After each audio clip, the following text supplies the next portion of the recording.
Yeah.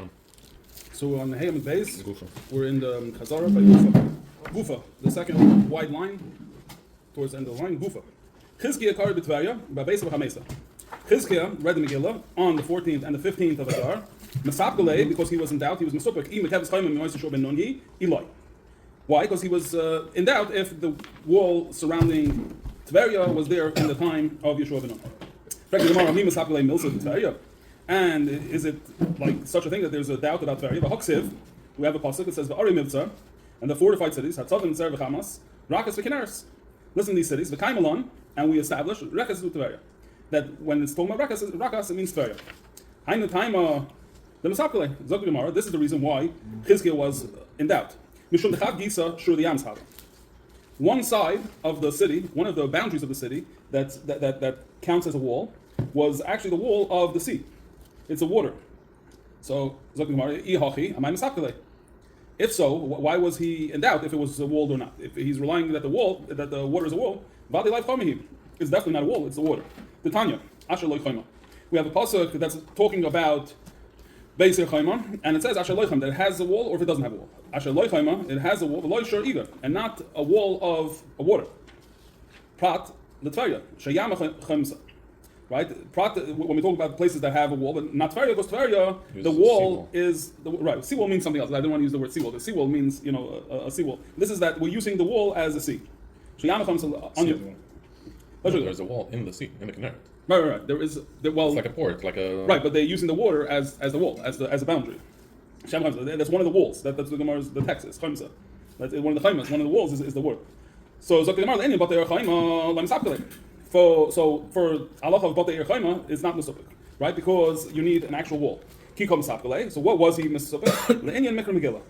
My prosim, but my Mekafim. Le'inyan our halacha of Mikra Megillah, of if we read on the 14th, 15th, what's considered what's considered a surround city, what's considered an open city. The Chsive Gabi Mikra Megillah, because it says by Mikra Megillah, Mishum Dahani Miglu, V'hani Loy Miglu, V'hanami Miglaya. If it's because the city, the difference between having a wall and not wall is because it's revealed, it's open, then with a wall would be considered not open. Or is a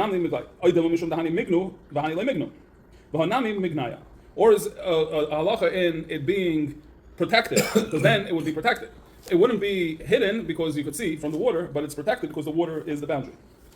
Because of this, that's what his doubt was about. If the wall of the city is to serve as protecting the city, or the wall of the city is to serve that the enemies can't see in. Rav Asi Kari Megillah beHutzal. Rav Asi. Now we're moving on. Rav Asi read the Megillah in this place called Hutzal on the 14th and the 15th. Why?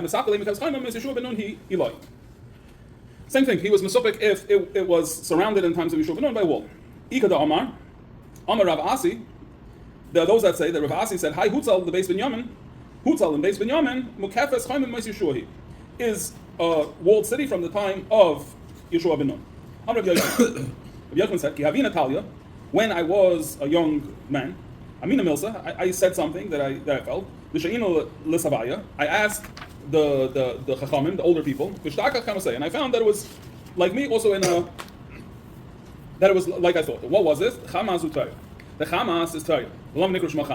And why do they call it Chamas? If it's Tveria's name, why do they call it Chamas? Al-Shem Chamei Tveria. Because of the hot springs of Tveria, there's something that Tveria is known for. So Rakas, Chamas was a name given to it because of Chamei Tveria. Chamas Chamei Tveria. Rakas Utzipari. Rakas, when we talk about, it means Tzipari. Lam Nikra Shema Rakas. And why is it called Rakas? Mishum de Midlaya Kiraksa de Nahara. Because Rakas is, the word Rakas means bank. Not money bank, or river bank. And because the city is raised up, like you would find by a riverbank, it's higher than the water. So we call it Rakas. Kineres zu Genusar. When we say Kineres, we mean Genusar. And why was Genusar called Kineres? The Mesika Peiru Kikala de Kinre. Because the fruits from Genusar were so sweet, like the sound of a harp. Amar Rava. Mi ikalamanda Amar Rakas lav Tveri. Is it even a doubt? Are there people that say the Rakas is not Tveri? When people pass away over here in Bavel, Hasam Safdile, over there in Tveria, they're maspid them, and they say Azay, Hachi Gadol Hu B'Sheishach, how great was he in Bavel, Sheishach, with the Akbash that we learned. The Atbash is changing the letters from Shin goes to Taf goes to Aleph, and then Shin goes to Beis. So Beis becomes Shin, and it's a mirror the whole alphabet like that. So Aleph, so Sheshach would be Bavel, Shin would be Beis, and Chaf is right in the middle. So Chaf and Lamed are interchangeable. He was so great here in Bavel, V'Shem loy berakas. And he was so great over here in Bavel that even over there in Tveria, he has a name. And when they brought the Aron from Bavel to Tveria, they would carry the Aron over there.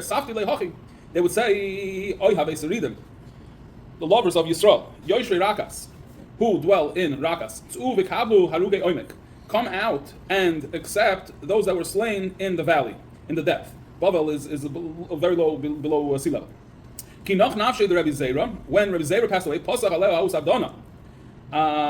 Safdan, a person who gives Hespedim, started his Hesped and he said, Eretz Shina, the land of Bavel, Hara, conceived him. V'yolda Eretz Tzvi.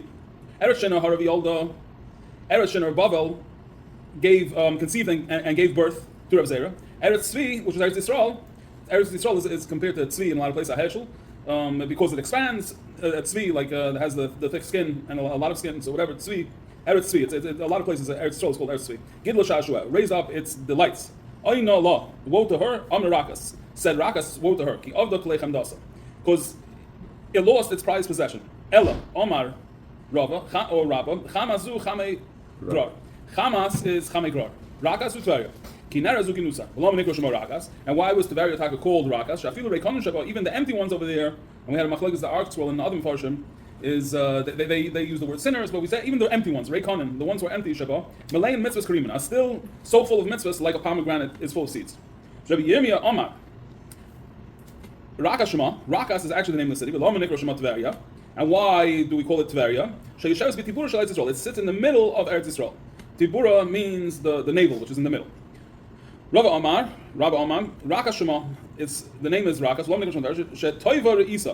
because it's of a fine appearance. It's the one who sees it looks like a very good looking place. Amar Zeira says, Kitron is Tzipari. Kitron is Tzipari. Why was it called Tzipari? Because it's perched on the top of a mountain like a tzipar, like a bird. The Kitron Tzipari, in fact, the Gemara is Kitron actually Tzipari. Kitron is in the Chelak that Zavulun Yarshin. The Chsiv Zavulun like Hirish is Yoshvi Kitron. Zavulun didn't chase out the people who lived in Kitron. Yes, Yoshvi Nahalul, and the people who lived in Nahalul. Zavulun Misraim Amidois Hava, and Zavulun was very upset with the boundaries, the place that was given. Shenemar Zavulun Am Cheref Nafshay Lamos. Zavulun shaved himself all the way to death. Matam. Why? What's the reason? Naphtali got high lands, high and dry, like they say in real estate today. Not the low wet lands, the high and dry. That's what Naphtali got. So Zavulun said, to my brothers you gave fields and vineyards. To me you gave mountains and hills. My brothers you gave land. And I got rivers and lakes. Amalai, the Abisha answers to him, everybody's going to need you for chilazon, because chilazon is found in your property, and everybody's going to need you for chilazon. Shenemar, the pasuk says, they're hidden and buried in sand. Tan Rabbi Yosef, Sefune is a chilazon. So Rabbi Yosef taught us that Sefune, the buried, is chilazon. So Sefune, the buried is chilazon.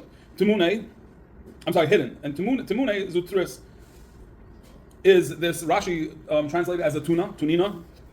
Chayil zu schuchis levana. When it says chayil, the sand, that's schuchis levana. This white glass, which is also, like, all these things are very valuable things. The fun of Zavulun said in front of HaKadosh Baruch Hu, who's going to let me know if somebody tries to take my stuff? Oh, so you're saying that I have valuable stuff now that I have to protect, and people are going to pay me for it. But what's going to happen? People just come and take it. HaKadosh Baruch Hu says to him, Sham yizvechu zivchei tzedek. Over there, they're going to shecht a righteous shechting. Simen zeh yehelecha. This is going to be your simen. Anybody that comes and takes the chilazon from you or takes the glass from you without paying you, it's not going to help them at all in business. People come and steal your natural resources for you, and then they're going to try to, turn that sand into something that's this precious glass. They're going to try to go in and take the chilazon. So if they take it from you, it's not going to work out for you. It's not going to work out for them. And if you're going to say that Kitrin is Tzipori. Why was he upset, Zevulun, with the land that he got? The Hahavia Tzipori Milsa that Difa. Tuva. Tzipori was actually a very nice place. It's a very shining plot. So why was he actually not happy? And if you're going to say, oh, he was not happy because he got a place that didn't have Zavas Cholad Vash. Now, in those times, that's what was very important to people, because what was being promised was a land flowing with milk and honey. So if you're going to say, oh, there was no milk and honey over there, he had chilazim, he had glass, he had tuna, but he didn't have Zavas Cholad Vash. Oh, the Ha'amar, Reish Lakish said, Lididi Chazili, Zavas Cholad Vash Tzipori. I saw the flowing milk and honey of Tzipori, Shisha Asa Mil. And it was 16 mil by 16 mil. And if you say it was disproportionate compared to the other Shvatim that they got more than that, now we go take out the calculators. Rabbi Yochanan said in the name of Rabbi Yochanan, I saw the flowing milk and honey of all of Eretz Yisrael, and it was measured from Beikubi till the port of Tulkabani. Esrin Matartin, Parsi, Orko. And it was 22 by 16 parsa. So basically, when I did the calculation, it came out that he got like more than double. If you took it all and you divided by 12, he got like more than 2 times. So probably got more than anybody else of Zavas Cholad Vash. So Zok the Gemara, I feel Hachi saw this from Madifalik. What he really wanted, you see, that this is the thing. Like people, you could get the river, but then somebody else would want the mountains. You get the river and the mountains, and if you're a farmer, what you really want is land. Like most of us, like you give us land, or we'll give you property by the beach. Like we'll all take the even by a lake over fields. Right? But what he wanted, so it's not about that he didn't get a nice nachla. It wasn't nice land. It was just that wasn't what he valued. What he valued was having land. And over here he had peaks and valleys and water. It's nice for tourists, but it's not so practical. Right. For skiing. So and we see also from the pasuk the Ksiv Naftali Amrei Mesada. And Naphtali was on the high part of the land. Shmamina. Amar Rebbe Abahu. Rebbe Abahu said, Ikron Teaker. Should we hold them over here so we can do the other share? Or I could go. You could continue. This is the good stuff. Right. This is where we're flowing. Sorry, everything else. The Ikron Teaker, and Ikron will get uprooted. Zu Kisare, Bas Eden. This is Kisaria in Eden. Sheyesheves Bein HaKoiles, that sits between the sands. Bihi Hoysa Yosei Tekua LiYisrael B'mei Yevonim. And they were a peg that was stuck in, like the Yidden, in a bad way, B'mei Yevonim. U'keshegavra Malchus Beis Chashmonai V'Nitzchum, and when the Chashmonaim went and overtook them and won, Hoykoinos Achidas Migdal, Shir. They would call this place Achidas Migdal Shir, the Tower of Shir. What does it mean when the pasuk says, "And I will remove its blood from its mouth," and the disgusting stuff from between its teeth, and it will be left just levikenu, the stuff for Hashem. And I will remove the blood from the mouth. This is Bamaya. This was like a place where they did the big Avodah Zarah place. And the disgusting stuff from between his teeth, that's Beis Galu. And what does it mean that it's going to be left just for Hashem? These are the shuls and the Bat Midrashim in Edom that will remain standing. And it will be like a general in Yehuda of Ikron, Kibusi. These are the theaters, amphitheaters, and the circuses in Edom. That the Yehuda will in the future learn Torah there berabim. Am Rabbi Yitzchak, Leshem zu pamayis. Leshem is pamayis. Ikron te'akar zu Kisari bas Edom. She hoysam metrapolim shamalachim. Right, Kisari bas Edom was this place where they raised kings. Some say that the kings were raised over there, that they trained them to be kings over there. And others say that they just were appointed kings from there. If somebody says both of them were destroyed, al tamim. Kisari and Yerushalayim, Yoshu tachteihem, al tamim. Both of them are being lived in by people. Don't believe them. Charva Kisari. Kisari was destroyed by Yerushalayim, and Yerushalayim basically Kisari represents the bad people, and Yerushalayim represents the Yidden. Charva Yerushalayim Yoshu Kisari, that Yerushalayim was destroyed and they're living in Kisari. Tamim. Shenema Amala Eva. I will fill the destroyed place. If one is destroyed, one is being built back up. If one is being built back up, the other one is destroyed. Rav Nachman Yitzchak says from here, from this pasuk, Vamar b'Yitzchak might have said Yuchan Rasha Baal Lemed Tzaddik. What does it mean when we say this? Amar Yitzchak l'fanav HaKadosh Baruch Hu Rebbeinu Shalom. Yuchan Esav. Esav is resting. Amaloi Rasha. Amaloi, he's a Rasha. Amaloi Baal Lemed Tzaddik. Amaloi Be'eretz Nechuchos Yehu. In the land of Nechuchos, he's gonna grow. Amaloi Im Kain. Bal Yirah Ge'ez Hashem. You will not see the greatness of Hashem. Amar Yitzchak, Ma'ik Chsev Al Titein Hashem Oivei Rasha. Zmamei Al Tavik Yirum U'Selim. Amar Yaakov L'fnei Kodesh Baruch Hu Rebbeinu Shalom. Al Titein Esav Rasha Tavos Liboy. Don't give to Rosh, the Esav, the Rasha, the taiva of his heart. Al Tavik Zu Garmami Shel Edom. This is Garmami of Edom that I think was Rav Yaakov Emden, the Rav said when that he said that Garmami Shel Edom was in Germany. And he is the grandfather of Menachem. Grandfather of? He's Menachem's father. Grandfather? Who's Menachem? AC man. Not sure. I'm not sure that's accurate. We have to find out. Yeah. What's his name? Menachem. Yaakov, what's the rabbi's name? Yaakov Emden? Yeah. Ruf Shlita. Was it Yaakov Emden is Menachem's grandfather? Menachem, the AC guy. That's Rav Chaim Noah? Is that what he said? I know, that's it. I confused it. Yeah. That's Okay, a little different. My bad. Right, because Garmami Shel Edom, if they would go out to war, they would go and destroy the whole world. This is like some of the Gishmak Gemaras. Rechama said, "Klasmeya Katiri Tagav, 300 crown princes Iko Garmami Shel Edom are in Garmami Shel Edom. Klasmeya B'Shisen L'Chamisha, and 365 Mavazne chiefs Iko B'Roimi. In Roimi there are 365 chiefs. U'V'Chol Yoyma Nafka Hani LaApe Hani U'Maktel Chad Minayhum. Every day they go out and they fight each other, the 300 against the 365. They would have to be busy finding a new crown prince. There are 365 crown princes, so there was one for each day of the year. So they killed one, now they have to go, and the next day, before they start war, they have to go and find a new prince. If a person says to you, I toiled, I labored, and I didn't find shot. Don't believe him. I didn't work hard. I just opened up a book and read it, and I understood shot. You can't believe that guy either. You got the matzasi tamen. I worked hard. I toiled, and I found that you believe. This is dafka in divrei Torah. Masaman in business, you could not work very hard and find. You could work very hard and still be left with nothing because you need siyata d'shmaya. Well, divrei Torah. Now we say that this is dafka divrei Torah. This is just on. Understanding shot. If you keep on learning, you'll understand. If you keep on trying, you'll understand. But to remember the halacha of what you learned, to remember the Torah, siyat n'shmai, you need siyat n'shmai for that. Amar Rabbi Yitzchak. Rabbi Yitzchak says in Re'isa Rasha, if you see a Rasha, it looks like everything is working out for him. Don't mess with him. Don't start with him. Right? It says, don't contend with the evil people. Not only is he successful, he's and whatever he's doing is working out for him. He's going and selling people stuff that's not working. He's still making money. Or he's let's say the guy is like a bad guy and he sells people a dehumidifier and tells them that it's like a water purifier, like somebody like that. It says that his ways will work at all times. Also, such a person, he's a Rasha, and he's if stuff is working out for him, don't go to court with him because he's going to go to court with you, even though he's wrong, you're right, he's going. That we discussed, part of the reason is that Hashem gives these Rishonim down here on the world like schar, so that it's much cheaper to pay right over here than upstairs. He sees his enemies in their downfall. All those that go against him, he blows at them like they're pebbles. What does it mean that we don't contend, we don't fight with bad people? Rabbi Yochanan said in the name of Shemechai, that you could fight with Rishonim, but those that forsake Torah, that leave Torah, Yahal Rasha, praise wickedness, praise wicked people. The Shomrei Torah and the people that keep the Torah, that follow Torah, they fight with them. The Tanya, we learned in the Bryce Rebbe Dustai by Masan Amma.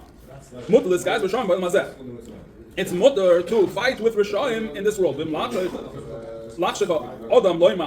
somebody comes to you and says, the pasuk says, don't fight with Rishonim, and don't be jealous of those who are doing bad things. Somebody whose guilty conscience is taking him over is telling you that. What does it mean? It means don't fight with the bad people. Don't try to compete with them.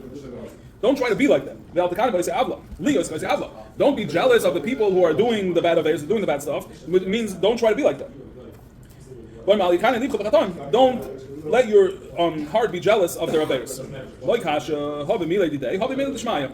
Dr. Gemara, when you have a fight with such a person, with a Russia, that's something else. It's a personal thing. Now, if they're doing stuff against the Torah, they're embarrassing the Torah, then you do go and fight with them. And if you say that both of these two statements of don't fight with Risham or fight with Risham is talking about stuff that's b'negei you, but like Kasha, how it's tzaddik gama, but how it's tzaddik sheni gama, right? So one is a tzaddik gama, one's not. It's not a tzaddik gama. If you're just a little more righteous than him, then don't fight with him. If you're a tzaddik gama, if you're 100%, in the right way, then you could. Dan Rav Huna, might have said lo masavet boigdim, kachash v'bal Rasha, tzaddik mimenu boleh. Right? Don't look at those that betray the Torah. Don't be quiet when a Rasha swallows up a tzaddik. Tzaddik mimenu. If he's just a tzaddik or just a little more of a tzaddik than the Rasha, then that's something else. But if you're mamash tzaddik gomer ain't belay. If it's tzaddik gomer, he couldn't swallow him up. And maybe, if you want, you could say that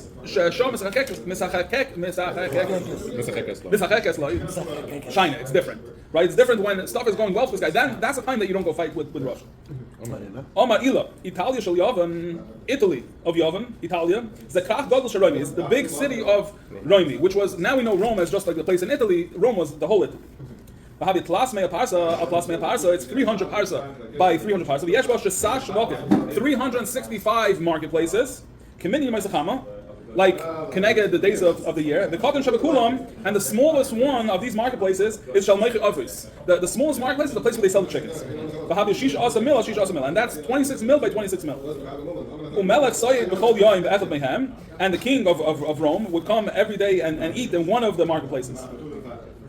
And everybody, the Hadarba, I'm sorry, not the Hadarba, the Hadarba, and people who live there in Rome, even though they weren't born there, they get a stipend, they get a koil check, they get a social welfare. Right? Even they live there, even though they weren't born there, even though they're not, I guess they become citizens, they had a nice or somebody who was born there, even if he moved away, they also get a salary from the social welfare. So they have 3,000 bathhouses, 500 windows that bring the smoke outside. So basically the windows are on top of the wall, so that the smoke goes straight up. One side, the border is the ocean, and another side is mountains and valleys. Another third wall is a wall, as in a wall. Just shape? No, it's like thin stones.